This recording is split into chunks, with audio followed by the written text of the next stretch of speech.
harbored knowledge of the seed people. Cast off my wrath, let it be done. Clothe me in a brighter sun, let it be done. Clothe me in a brighter sun. I've spent the majority of my young life searching for saviors in the clouds of the rising sun. Surrealistic, oddly perfect skylines that were surely painted by delicate feminine brush. At least my mind at the time, yet to be molded by the men in my life, had faith that it was so. By age of 9, the time of entwining tyrannous ideas became something ritualistic. A progeny of the church, a child bride of purity, prepared for my destiny of submission, honoring the kissing of his feet. The most naive of 3, I spoke out of turn with a question that father could never answer calmly. I asked if God was androgynous, if not female, and you said that was nothing but an old wives' tale, and God was undoubtedly male. Here's the thing. I know what it is like to not be believed, so I felt guilty for interrogating he, whilst imagining the wives who spun that tale pleading with me to be the one that wields the key. See things accurately, they scream. Speak our truth, get on your knees and bow as low as you can go until your third eye is planted on the soil.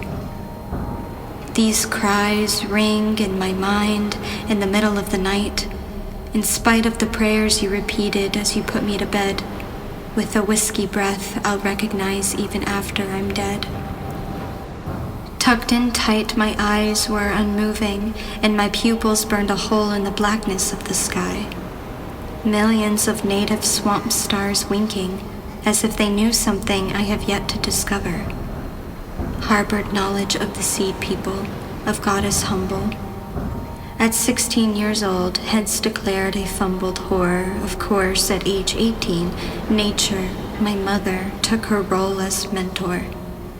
She hath no book, no mind, no punishable crimes, no guide. If there were ever a one true creator, shouldn't there be a womb, and wouldn't she be a she? Century-long fictitious mutterings etched a permanent frown in mountain peaks. Seas flooded with malefic tears, even salt and tar men, fear-stricken, drown in her mighty injustice. Dancing on the tips of her waves are ascended pagans, gluttonous goblins, creatures moving to the beat of their rage, as if her ocean is some kind of revengeful stage. With a haunting grin, we'll cut off your hair as you've slit our wrists, as Delilah did, Lilith and Eve, Persephone and small-town me. With our stone-filled pockets we shall still fly free. With a brief wish on a bay leaf, I pardon thee.